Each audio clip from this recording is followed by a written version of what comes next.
In the continuation of chapter number 4 magnetic effect of currents, आज हम topic ले रहे हैं magnetic field on the axis of circular current loop. तो हम पहले ये फिगर समझते हैं, फिर मैं कोशिश करूँगी एक मॉडल के थ्रू आपको समझाऊँ कि एक्चुअली इस डेरिवेशन में हमने किया क्या है। So let us see first the figure. ये हमने करंट लूप ले लिया है जिसमें करंट आई फ्लो कर रही है। अब हम जब भी मैग्नेटिक फील्ड निकालते थे यूजिंग बायट-सेवर्ट लॉ, तो हम एक स्मॉल लेंथ एलिमेंट लेते थे। हमने ये डी एल एक स्मॉल लेंथ एलिमेंट कंसीडर किया है जो इस लूप के ऊपर है, यानी कि इसकी सर्कमफ्रेंस के हम मान रहे हैं कि डी एल करके बहुत सारे स्मॉल सेक्शंस होंगे, उनमें से एक स्मॉल सेक्शन हमने यहाँ पे डी एल कंसीडर कर लिया है। अब इस सर्कुलर लूप का जो रेडियस है वो है ए, और इसके सेंटर का distance from the point P, जिस पॉइंट पे आपको मैग्नेटिक फील्ड कैलकुलेट करनी है या फाइंड आउट करनी है, उस पॉइंट का distance from the centre of the loop कितना है, एक्स। ये ए है, ये एक्स है, तो यहाँ से ये जो साइड का डिस्टेंस हो जाएगा, एक्चुअली हम जब डेरिवेशन करते हैं तो हम डिस्टेंस निकालते हैं पी से डी एल का। वो पी से जो डी एल का डिस्टेंस है वो ये आर है, और आर को हम कह रहे हैं using the Pythagoras theorem A square plus x square. ये रिलेशनशिप हमने ले लिया है, this is called as R, ये डिस्टेंस कहलाता था। तो अब हम मैग्नेटिक फील्ड का फॉर्मूला देखें तो मैग्नेटिक फील्ड का फॉर्मूला होता है म्यू नॉट बाई, यानी Biot Savart law, using Biot Savart law, mu not by 4 pi I D L sine theta by r square. लेकिन अगर आप ये वेक्टर फॉर्म में लिखते हैं तो आपके पास फॉर्मूला आता है I D L cross R. तो सबसे पहला काम तो हमारा ये होता है कि आई डी एल और क्रॉस प्रोडक्ट लग रहा है, तो जो मैग्नेटिक फील्ड निकलेगी वो डी एल के भी परपेंडिकुलर होगी और वो आर के भी परपेंडिकुलर होगी, जिसे हम राइट हैंड स्क्रू रूल से भी निकालते थे या राइट हैंड ग्रिप रूल से भी निकालते हैं। तो हमने देखा था कि जब भी हमने ग्रिप रूल लगाया या स्क्रू रूल लगाया तो जो थर्ड कॉम्पोनेंट आता है, जो क्रॉस प्रोडक्ट के बाद जो वेक्टर मिलता है, वो क्या होता है, वो नॉर्मल होता है टू बोथ द वेक्टर्स, यानी डी एल के साथ भी और आर के साथ भी वो क्रॉस प्रोडक्ट में मिलेगा। तो हमने यहाँ पर थीटा का एंगल बताना है कि थीटा कितना है पहले तो, और फिर उसके बाद मैग्नेटिक फील्ड की डायरेक्शन वो क्या देगा। तो सबसे पहले यहीं फिगर पे वापस आते हैं। डी एल के साथ जो आर का एंगल बन रहा है वो है 90 डिग्री, जो अभी शायद इस फिगर में आपको नज़र नहीं आएगा, बट मैं मॉडल से दोबारा दिखाऊंगी और उसके लिए मुझे कैमरे का फोकस चेंज करना होगा। So I come back to this point, लेकिन मैं यहाँ बोल रही हूँ कि डी एल के साथ आर का जो एंगल है वो है 90। दूसरी चीज़, डी एल और आर अगर 90 हैं तो इसका मतलब वो कैसा एंगल बना रहे हैं, वो कुछ इस तरह से बना रहे होंगे। ये डी एल है और ये आर है, तो इन दोनों के नॉर्मल आपको तीसरा वेक्टर मिलना चाहिए, वो होना चाहिए आपका डी बी, डिपेंडिंग अपॉन अगर आप डी एल से आर की तरफ जा रहे हैं तो डी एल से आर की तरफ जा रहे हैं तो हम जैसे नॉर्मल ग्रिप रूल लगाते थे, तो उसी ग्रिप रूल के अकॉर्डिंग या स्क्रू रूल लगाते थे उसके अकॉर्डिंग मैग्नेटिक फील्ड की डायरेक्शन कहाँ होनी चाहिए, अपवर्ड होनी चाहिए। तो ये मैंने इसलिए बताया कि जो मैग्नेटिक फील्ड है वो क्या होगी, वो नॉर्मल होगी डी एल की भी और आर की भी, यानी ये एंगल और ये इस साइड का angle, angle between D B and D L वो भी 90 होना चाहिए, और एंगल बिटवीन आपका डी बी एंड आर ये भी 90 होना चाहिए। तो हम इस पॉइंट पे आएंगे, लेकिन ये मैं इस पॉइंट को दोबारा पिक करूँगी विद द मॉडल, जब मॉडल आपको दिखाएंगे। तो अगर ऐसा होता है तो मैग्नेटिक फील्ड की डायरेक्शन यहाँ आनी चाहिए, डी बी यहाँ आनी चाहिए। मैं इसको इसलिए ले रही हूँ क्योंकि मैं दोबारा सारा डायग्राम आपके साथ डिस्कस करने वाली हूँ, लेकिन समझ में आए कि हम उस मॉडल में क्या कह रहे थे और हम फिगर में क्या कह रहे हैं, और हम उसे कोरिलेट कर पाएंगे। सो ये हो गया मैग्नेटिक फील्ड की डायरेक्शन डी बी। जो एंगल था, ये जो एंगल है, this is the angle for D L. तो पॉइंट पी से जो डी एल पर जो एंगल सबटेंड हुआ उसे हम बोल रहे हैं फाई। सेम ऐसे ही अगर ये फाई है और ये टोटल एंगल 90 होता है, तो आप ये कॉमन एंगल हटाइए, इस साइड भी टोटल एंगल 90 है, तो फिर आपके पास ये जो एंगल बचा वो भी हो गया फाई। इसे और क्लैरिटी से समझाने के लिए मैं फिर यहाँ एक दूसरे कलर का इस्तेमाल कर लेती हूँ। ये जो टोटल एंगल है ये 90 है टिल दिस पॉइंट।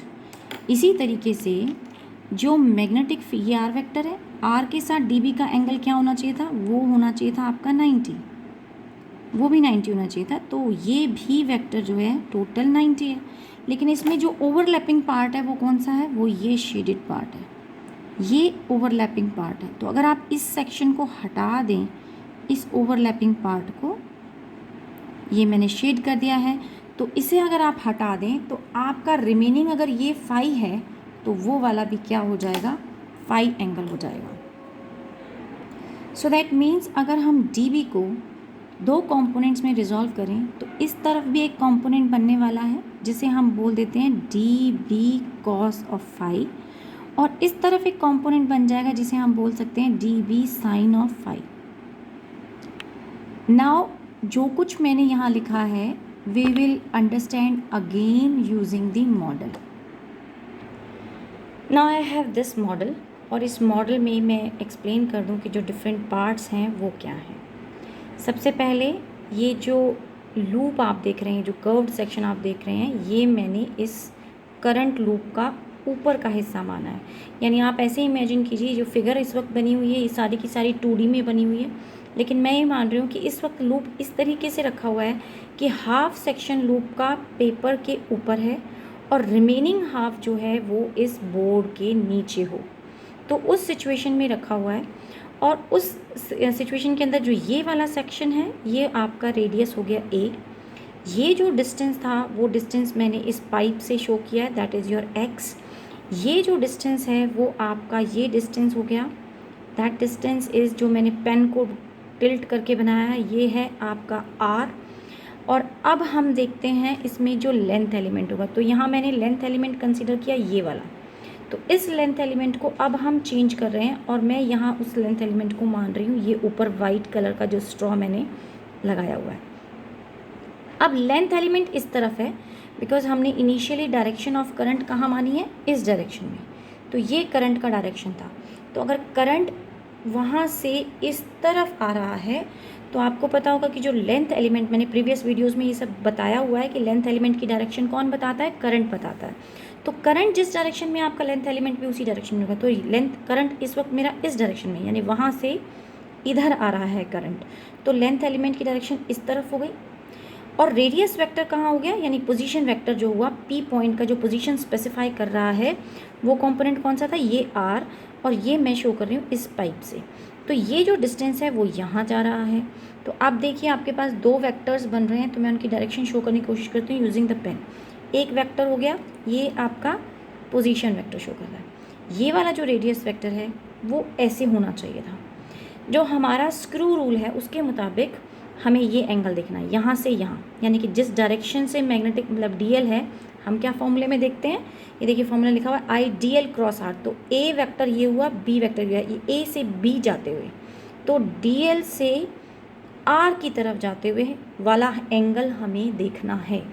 तो यहाँ एक चीज़ तो क्लियर हो गई कि आपका जो डी एल है वो इस तरफ है और आर जो है वो इस तरफ है। तो आर अगर ऐसे होता, इस तरीके से प्लेस्ड होता तो भी ये 90 डिग्री एंगल बना रहा है।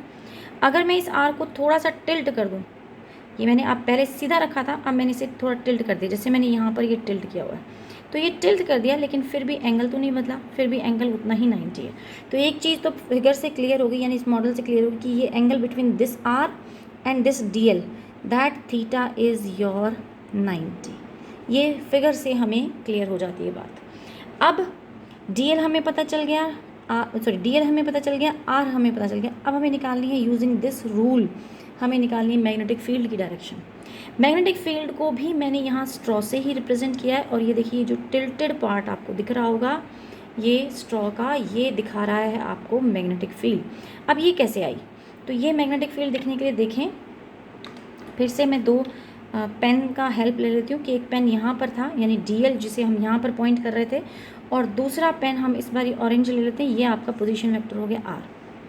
तो हमें कहाँ से कहाँ जाना है, हमें यहाँ से ब्लू से ऑरेंज कलर की तरफ अपनी ग्रिप ऑफ द फिंगर्स को टर्न करना है। तो यहाँ पे देखते हैं हम, मैं अपने कर्ल ऑफ द फिंगर्स को टर्न करती हूँ, माई थंब विल पॉइंट अपवर्ड। तो आपका थंब ऊपर की तरफ पॉइंट कर रहा है, दैट मीन्स मैग्नेटिक फील्ड कहाँ होगी, अपवर्ड नॉर्मल।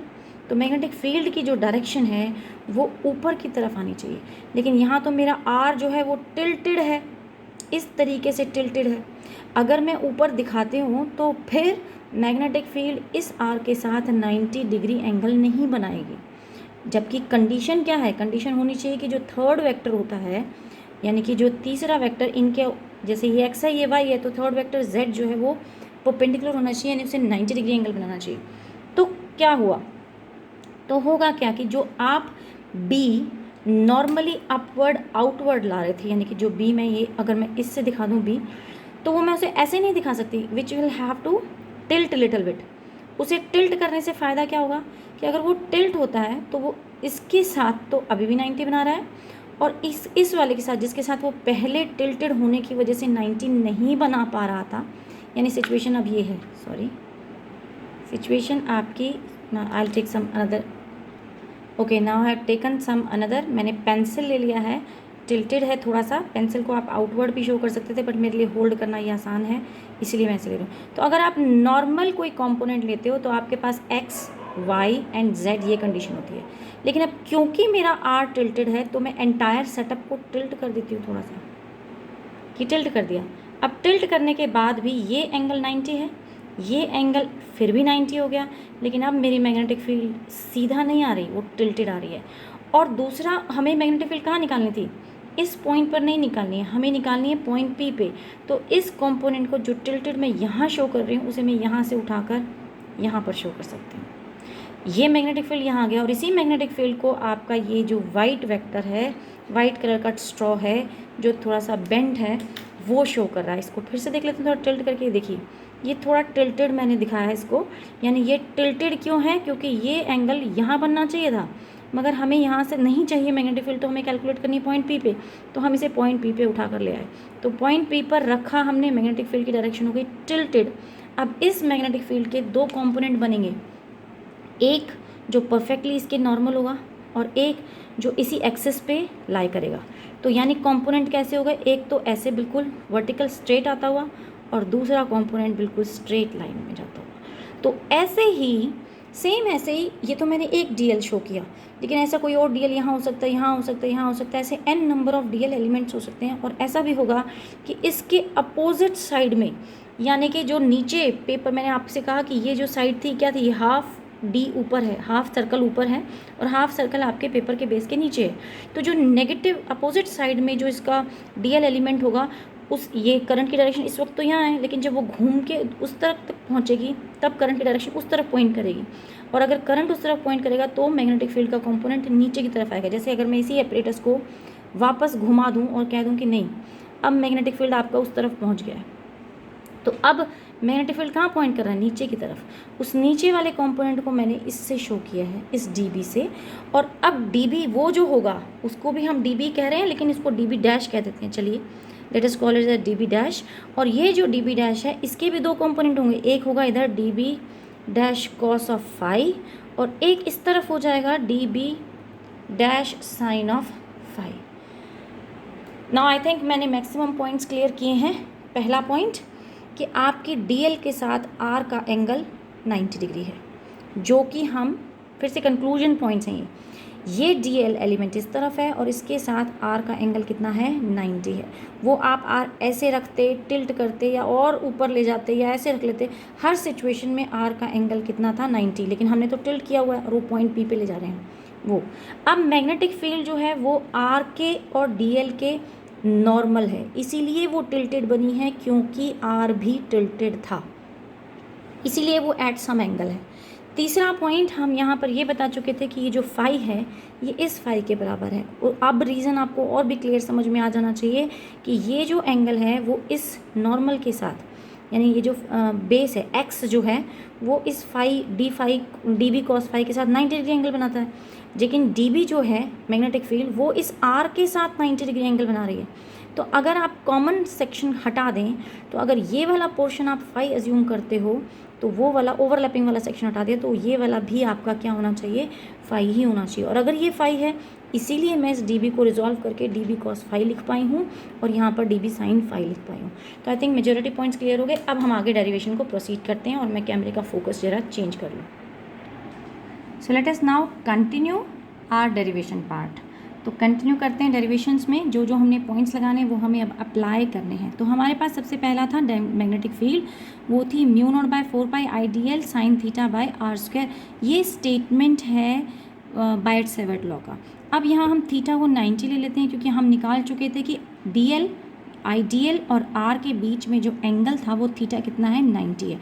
तो अगर हम ये निकालते हैं तो आपके पास डी बी आ जाएगा म्यू नॉट बाय 4 पाई। अच्छा, अब हम यहाँ चाहें तो आर की वैल्यू जो कि हमने फिगर में भी शो किया, R is equal to A square plus x square power half, और वो भी हम यहाँ पुट कर सकते हैं।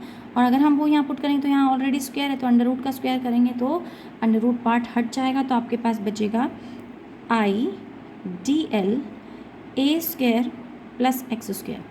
अब यहाँ पर D L element D B dash, जब मैंने फिगर लिया था तो मैंने वहाँ नाम दे दिया था डी बी डैश, लेकिन the magnitude of D B dash and D B ये दोनों सेम है, सिर्फ डायरेक्शन अपोजिट हो रही है, क्योंकि आपने फाई नहीं बदला, सॉरी क्या चीज़ नहीं बदली, ये आर भी नहीं चेंज हुआ, ए रेडियस भी नहीं बदला, एक्स भी नहीं बदला। तो जब कोई कॉम्पोनेंट ही नहीं बदला, करंट भी सेम ही है, तो जब कोई कॉम्पोनेंट नहीं बदला तो डी बी और डी बी डैश क्या हो जाएंगे, both are same in magnitude.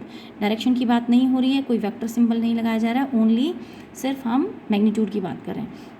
Now again as we are going to resolve them in components, so you may notice कि डी बी कॉस फाई ऊपर की तरफ पॉइंट कर रहा है, जबकि आपका D B dash cos phi जो है वो नीचे की तरफ पॉइंट कर रहा है। As they are pointing in opposite direction and their magnitude is same, so ये दोनों कैंसिल हो जाएंगे। बचा आपके पास क्या, जितने भी d B sine phi components थे वो सभी ऐड होंगे।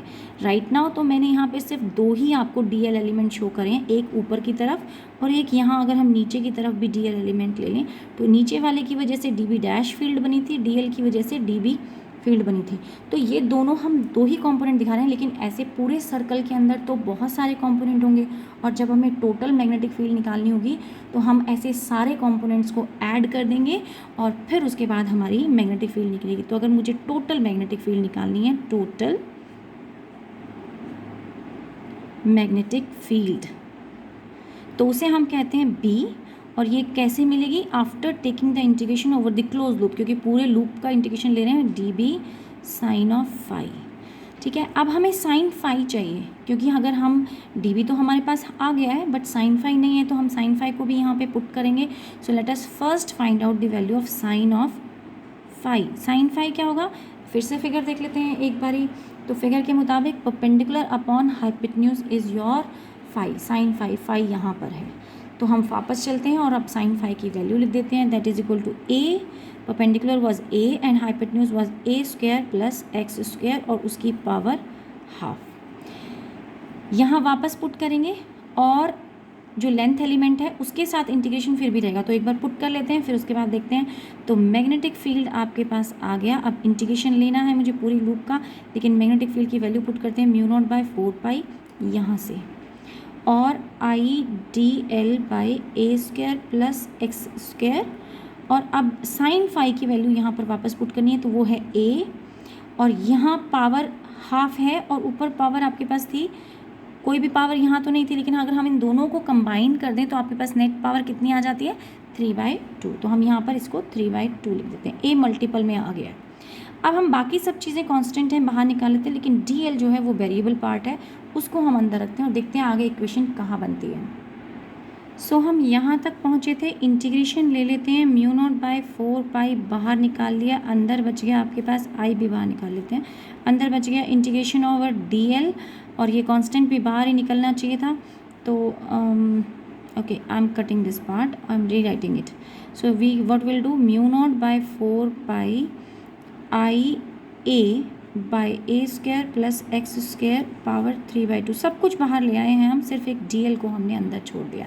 तो आप डी एल का जब आप इंटीग्रेशन लेते हैं ओवर द एंटायर सर्कमफ्रेंस तो वो आएगा 2 पाई ए। तो फिर आपके पास इक्वेशन बच गई mu naught by 4 pi I ए और ए स्क्वायर प्लस एक्स स्क्वायर, और अब मैं पूरे उसका इंटीग्रेशन लिख रही हूँ 2 पाई ए। तो अब आप यहाँ पर कॉमन कैंसिल कर सकते हैं, जो भी कैंसिल होता है, और मेरे पास फाइनल एक्सप्रेशन बचेगा mu not by 2 I a square, I capital है, I a square plus x square 3/2, और ये कहाँ पर है, अलॉन्ग एक्स एक्सिस, यानी ये आपका सिर्फ एक्स एक्सिस के अलॉन्ग मैग्नेटिक फील्ड बच रही थी।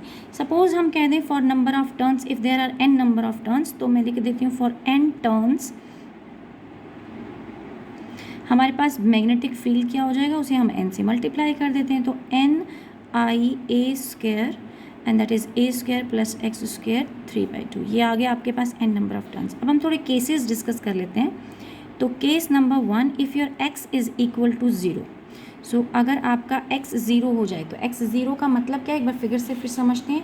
x 0 का मतलब ये पॉइंट P कहाँ आ गया, सेंटर पे आ गया। तो अगर आपका x 0 हो जाए तो सिचुएशन क्या होगी, तो यहाँ पर आप इक्वेशन में x को 0 कर दीजिए एंड आपके पास मैग्नेटिक फील्ड बच जाएगा सिर्फ mu naught n I by 2a। Second case, ये पहला केस था। दूसरा केस देखते हैं कि if P lies very far, कैसे कि x is very very greater than a, तो आपका जो x डिस्टेंस है, P पॉइंट जो है वो बहुत दूर चला गया, तो यानी कंपैरेटिव टू a रेडियस आपका x बहुत बड़ा हो जाता है। तो आप क्या करेंगे, x को नेग्लेक्ट कर दीजिए इक्वेशन में से और आपके पास इक्वेशन बच जाएगी mu naught by 4 pi 2n I pi a square. मैं इसको चेंज भी कर रही हूँ साथ में, चलो नहीं अभी नहीं करते हैं, तो that is x of cube.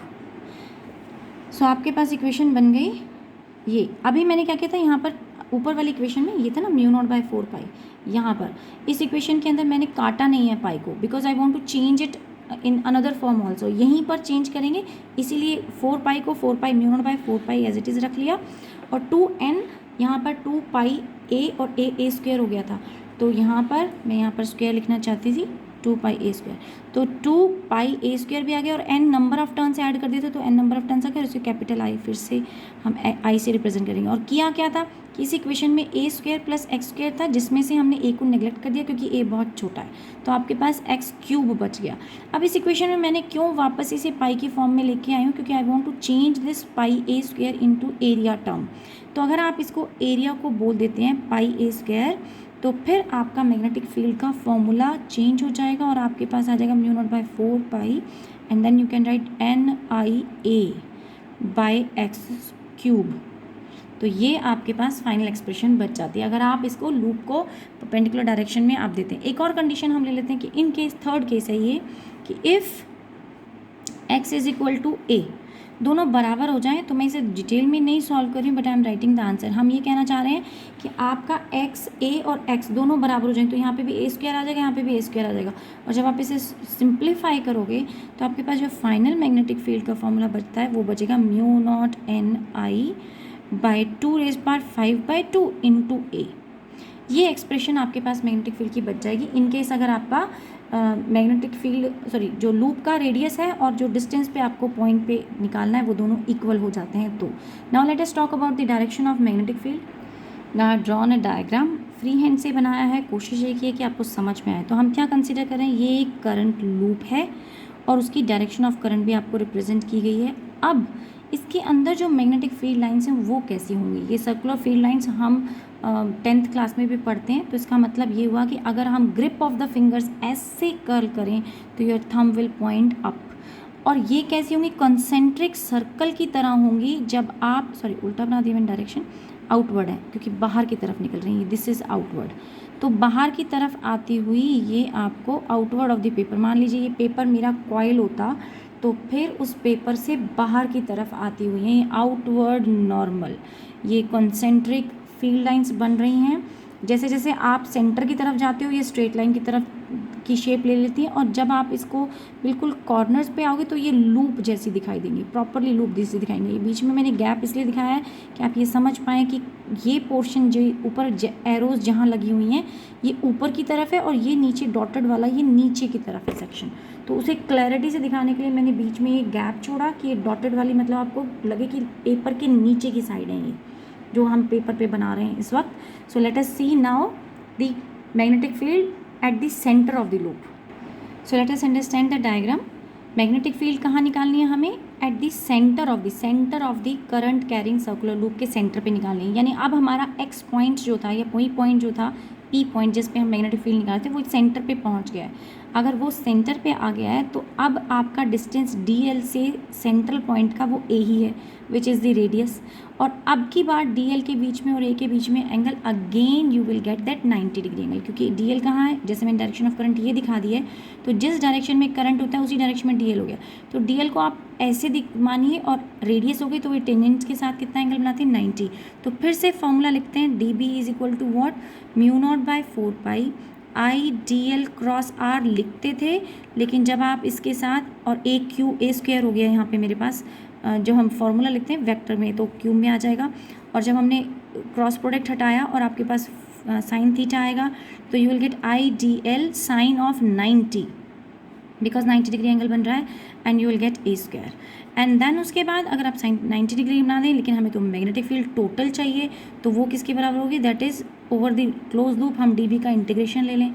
अब इंटीग्रेशन में क्या सिर्फ वेरी कर रहा है, सिर्फ डी एल वेरी कर रहा है, तो बाकी सभी पार्ट्स को हम बाहर ले जाते हैं, और हमने आई को भी बाहर लिख लिया और ए स्क्वायर को भी बाहर लिख लिया, और अंदर बच गया हमारा इंटीग्रेशन ओवर द लेंथ। और इस पूरे सर्कल की इंटीग्रेशन क्या होगा, लेंथ का 2 pi a which is the circumference. So आपके पास बच जाएगा mu not by 4 pi I by a square. I, अच्छा मैं आई को कैपिटल लिखूँ, ये बार बार मैं खुद ही भूल जाती हूँ कि आई एम टेकिंग कैपिटल, तो आई को हम हर जगह कैपिटल कर देते हैं। So then I by a and that your 2 pi a जो हमारा इंटीग्रेशन के बाद आया, and when you simplify this you will get mu naught I by 2a। ये आपकी फाइनल एक्सप्रेशन आ गई मैग्नेटिक फील्ड की, लेकिन फॉर एन टर्न अगर आपको दी हो तो फिर हो जाता है mu naught n I by 2a। तो magnetic field lines n number of turn से आप मल्टीप्लाई करते हो। अगर हम इसका ग्राफ देखें, वेरिएशन देखें, तो अब आपको दिख गया है ये जो सेंटर पे जो मैग्नेटिक फील्ड है वो और कहीं किसी चीज़ से भी डिवाइड नहीं हो रही, जबकि हम जो नॉर्मल एक्सप्रेशन वैसे निकालते तो हमने एक्सप्रेशन का फॉर्मूला 3/2 था, सिर्फ एक ही केस में आपको मैक्सिमम मिल रहा था यहाँ।